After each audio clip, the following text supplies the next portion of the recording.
Welcome back. Today we will discuss income tax law and practices.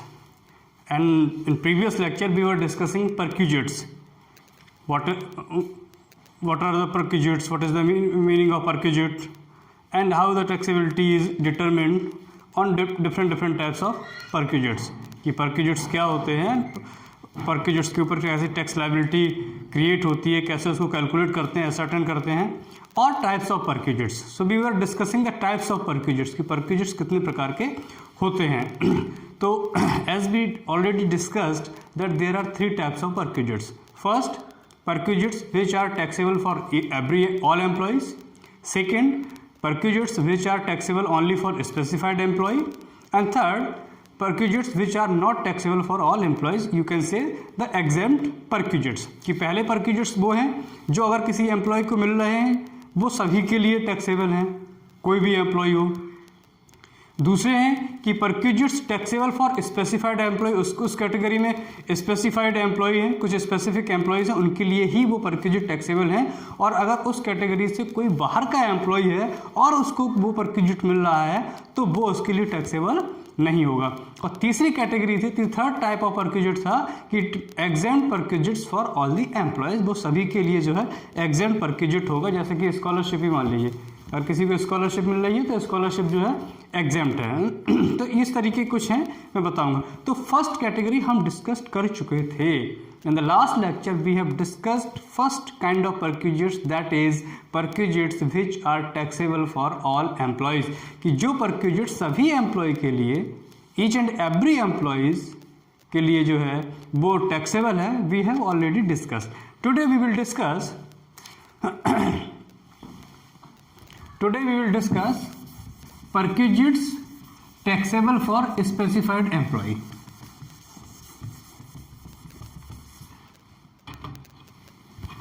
Perquisites which are taxable for specified employees. तो second type of perquisite है perquisites taxable for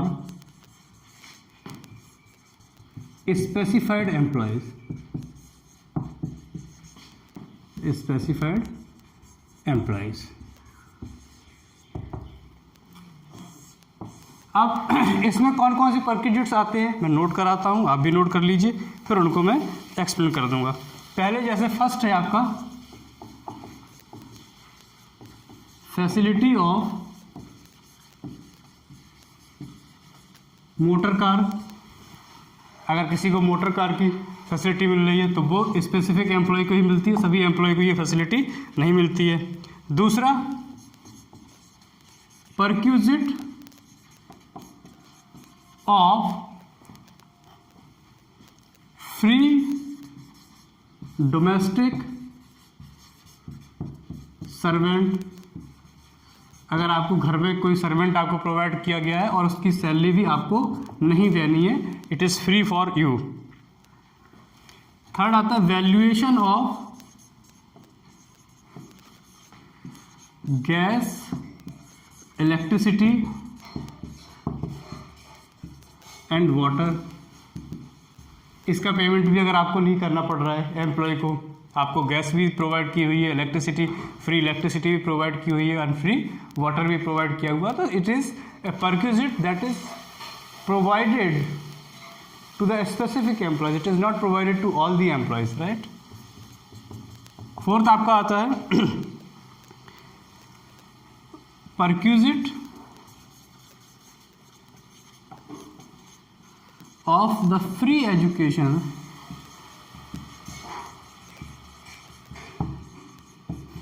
to the perquisites of the free education to the children of employee.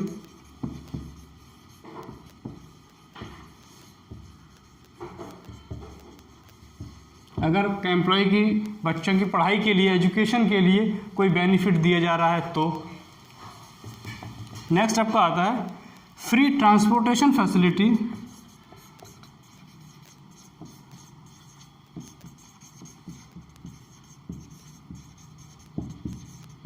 Free transportation facility provided by the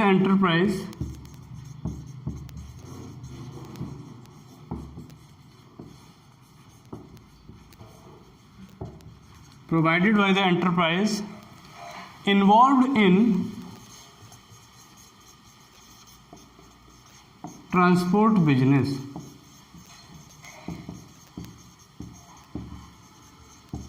अगर आप अपने employ को free transportation facility provide कर रहे हो, किस केस में? When you are running a transport business, कि अगर आपका एक ट्रांसपोर्ट का ही बिजनेस है और उस ट्रांसपोर्ट के बिजनेस में जो आपके एम्प्लॉय हैं उन एम्प्लॉय को आप फ्री ट्रांसपोर्टेशन फैसिलिटी प्रोवाइड कर रहे हो by means of picking them and by means of dropping them to their destination, कि अगर आप उनको जो है उनके ओरिजिन पॉइंट से उनको पिक कर रहे हो और उनके बाद में डेस्टिनेशन पे उनको ड्रॉप कर रहे हो, तो ये ट्रांसपोर्टेशन फैसिलिटी अगर उस केस में जब आप ट्रांसपोर्ट का बिजनेस चला रहे हो, you are involving, you are running a transport business and you are providing the transportation facility to your employees, in case ये जो ट्रांसपोर्टेशन फैसिलिटी होगी वो उनके लिए परक्विजिट होगा और टैक्सेबल होगा।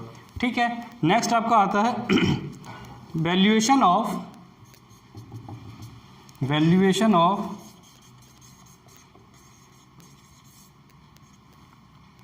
Boarding and lodging facility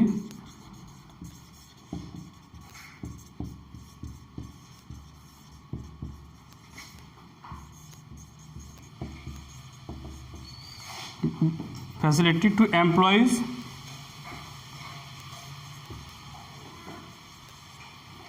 of the hotel industry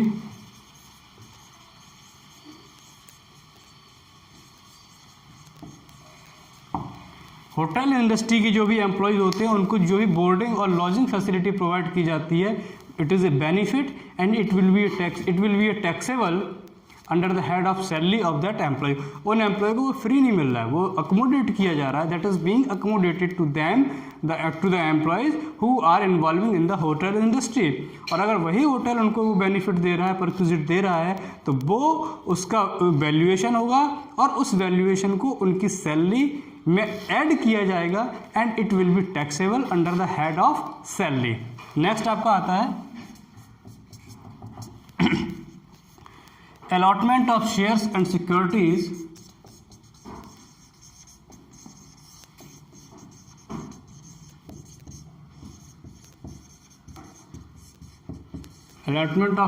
securities without consideration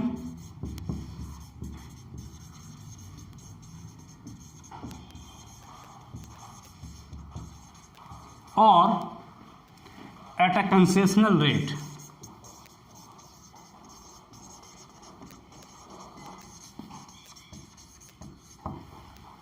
कभी कभी sometimes you can allot some shares or some other securities to your employees without any consideration, means you are providing them, you are issuing the shares and security to the employees on free of cost.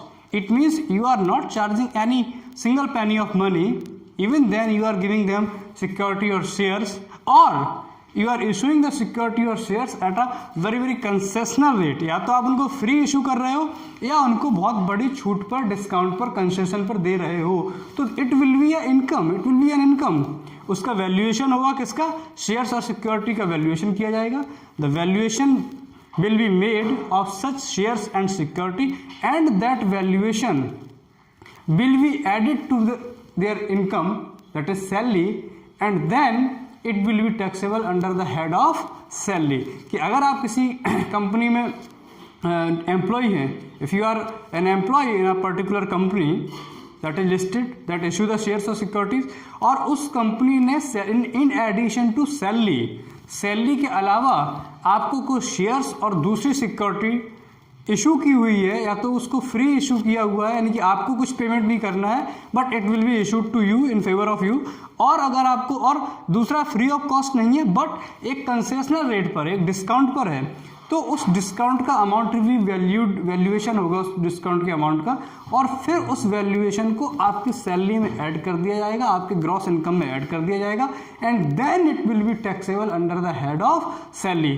फिर जो है salary के head में उसकी taxability calculate की जाएगी कि कितना टैक्स इस पर पे किया जाना है। नेक्स्ट,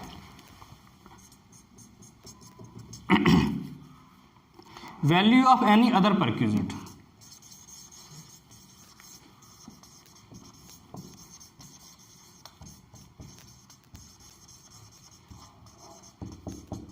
और कोई परक्यूजिट है तो उसका वैल्यूएशन। तो these are the perquisites which are taxable for specified employee. ये जो है सभी एम्प्लॉय के लिए टैक्सेबल नहीं है, ये कुछ एम्प्लॉय के लिए ही टैक्सेबल होते हैं। तो इनको नोट कर लीजिए, इनको समझ लीजिए। जैसे फैसिलिटी ऑफ मोटर कार, अगर आपको मोटर कार की फैसिलिटी दी हुई है, यानी कि आपको एक गाड़ी कार दी हुई है, वो कार आपको आपके घर से पिक करेगी, आपको ऑफिस पे ड्रॉप करेगी, फिर ऑफिस से पिक करेगी और आपको घर पे ड्रॉप करेगी, तो आपके लिए उसकी वैल्यूएशन होगा और वो टैक्सेबल होगा under the head of salary, because it is a benefit that is being provided to you by the employer, so the valuation will be done, ठीक है। what amount of facility of motor car will be ascertained, and that amount will be added to your salary, and then after the taxability will be ascertained on you under the head of salary. Second, perquisite of free domestic servant। अगर आपको एक कोई servant दिया हुआ है जिसका आपको कोई पेमेंट नहीं आपको करना पड़ रहा, you are not paying any single amount of money of that domestic servant, but the valuation will be made, उसका वैल्यूएशन किया जाएगा कि उसकी सैलरी कितनी है on basis of market value और at a concessional rate. Market value के basis पर भी उसका वैल्यूएशन हो सकता है और कंसेशनल रेट पर भी वैल्यूएशन हो सकता है, whatever it is, but the valuation will be made and that value will be added to your salary, and then after again the taxability will be ascertained under the head of salary. Valuation of gas, electricity and water, उसके valuation किया जाएगा। इसी तरीके से सब जितने भी ये परक्यूजिट्स हैं, बेनिफिट्स हैं, इनका सबका वैल्यूएशन होगा और उस वैल्यूएशन को आपकी इनकम में, ग्रॉस इनकम में ऐड कर दिया जाएगा, ग्रॉस इनकम फ्रॉम सैलरी, और फिर उसको जो है टैक्सेबिलिटी फाइंड आउट की जाएगी। अब ये हो गए हमारे perquisites taxable for specified employ. अब थर्ड आते हैं हम एग्जेम्प्ट परक्यूजिट, कि वो परक्यूजिट जो एग्जेम्प्ट हैं सभी के लिए।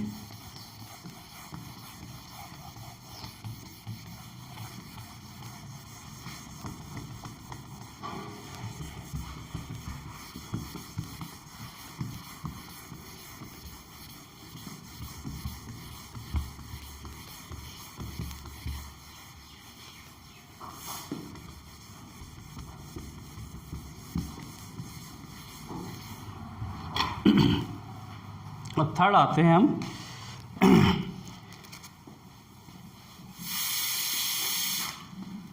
थर्ड है perquisites exempt for all employees.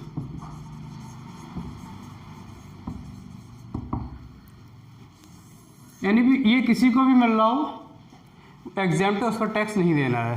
मैं नोट कर देता हूं, जैसे फर्स्ट मेडिकल फैसिलिटीज,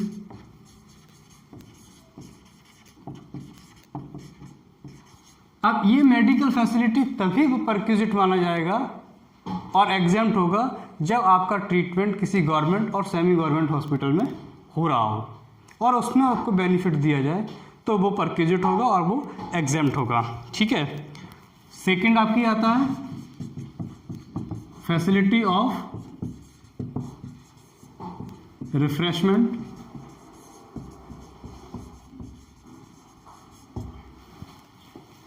थर्ड आपका है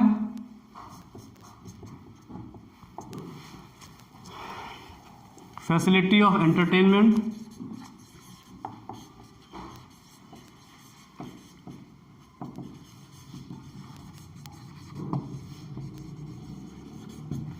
फोर्थ आपका है facility of telephone,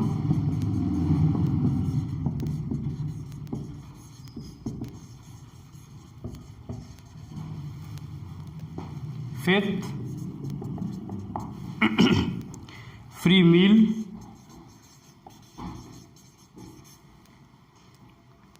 sixth, refresher course,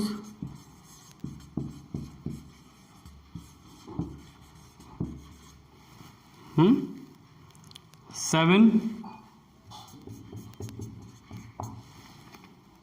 facility of free ration,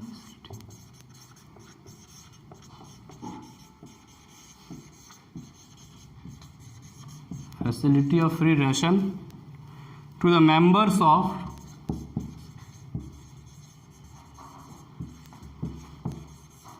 armed forces,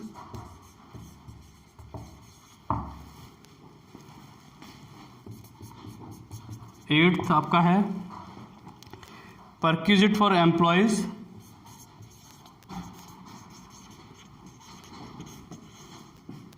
perquisite for employees working in, perquisite for employees working in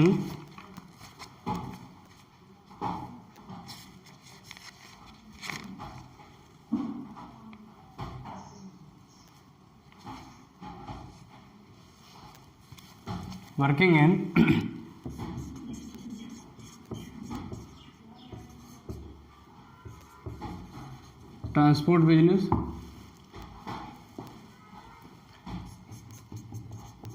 next आपका है रेजिडेंस और कन्वेंस फैसिलिटी,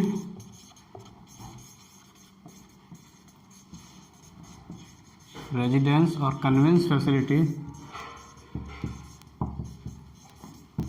टू द जजेस of high court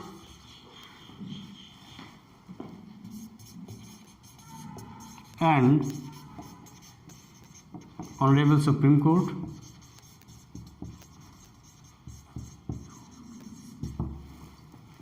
Next, transportation facility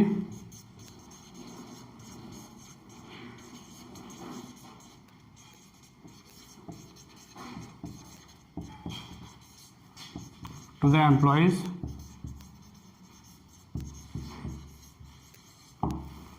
Next, contribution made by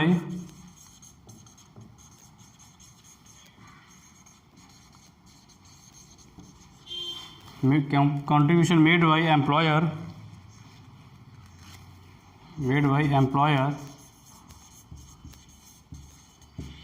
in different schemes, pension, superannuation fund, etc. Next, computer facility to employees,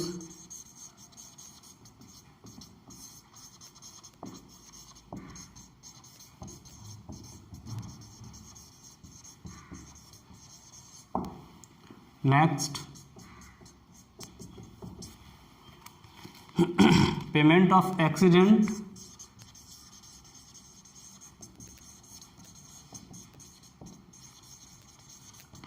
insurance premium,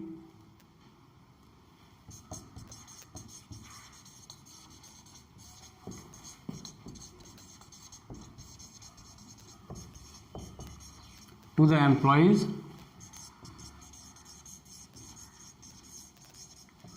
by the employer.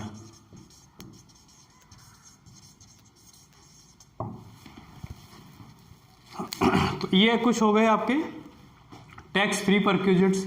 कि अगर और भी हैं, अभी और भी मैं नोट कराऊंगा कि अगर इनमें से कोई परक्यूजिट आपको मिल रहा है, if you are getting any of the perquisite out of these perquisites, it means such benefit will be exempt, जिस पर आपको टैक्स नहीं लगेगा। इसका वैल्यूएशन जो है, इसका वैल्यू जो है, इन परक्यूजिट्स का value will not be added to your salaried income, therefore it will be exempt. इस पर आपको टैक्स पे नहीं करना है। इनको आप नोट कर लीजिए। फिर कुछ और परक्यूजिट्स भी हैं जो एग्जेम्प्ट हैं, वो मैं आपको नोट करा देता हूँ। ऊपर से मैं साफ कर देता हूँ।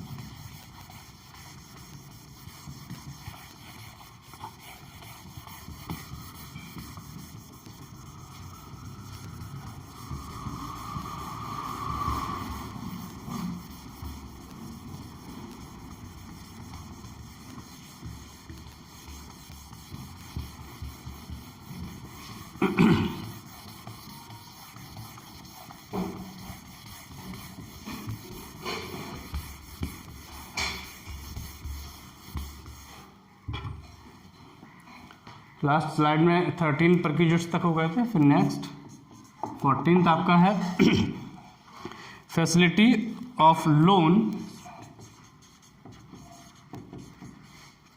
Facility of loan on free of cost और at a concessional rate of interest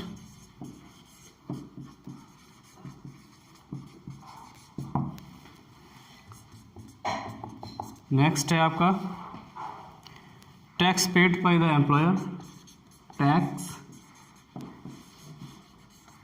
paid by the employer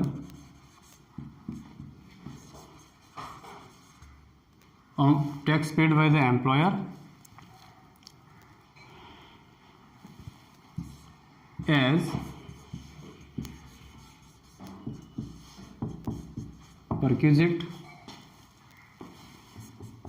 next आपका आता है accommodation facility,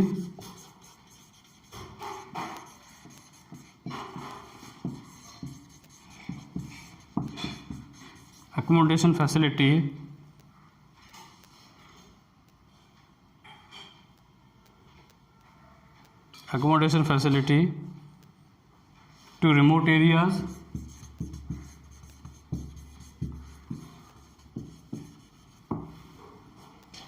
next employers contribution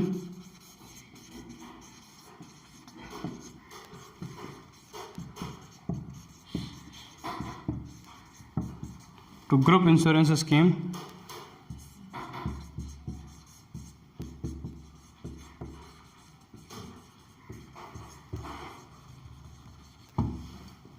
to group insurance scheme। Next आपका आता है rent free accommodation,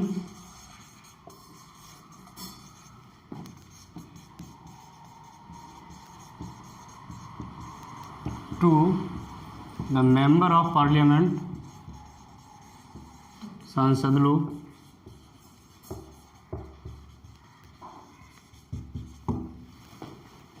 next expense on employees welfare,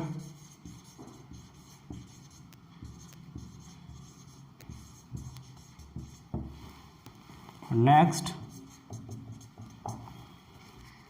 expense on conventions,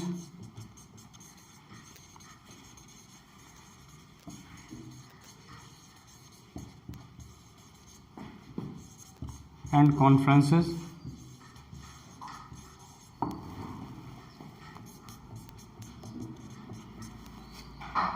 entertainment expenses,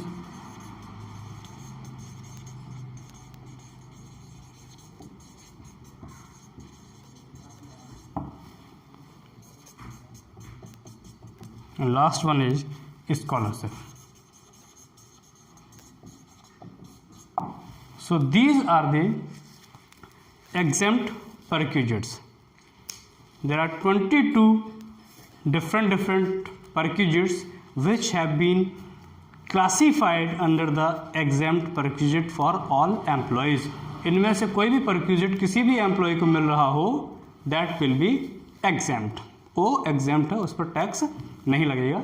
सो अब हमने types of perquisite it complete हो गया है। अब नेक्स्ट लेक्चर में we will discuss the taxability and we will learn to calculate the taxability on different types of perquisites, कि अलग अलग परक्यूजिट्स पे टैक्सेबिलिटी कैसे कैलकुलेट करती है, कितना अमाउंट टैक्सेबल होगा, कितना अमाउंट एग्जेम्प्ट होगा, एंड ऑन व्हाट बेसिस, किस बेसिस पर, that we will try to learn in next lecture. So note it down and go through these perquisites. If you have any query, if you have any doubt, you can ask me. Thank you very much.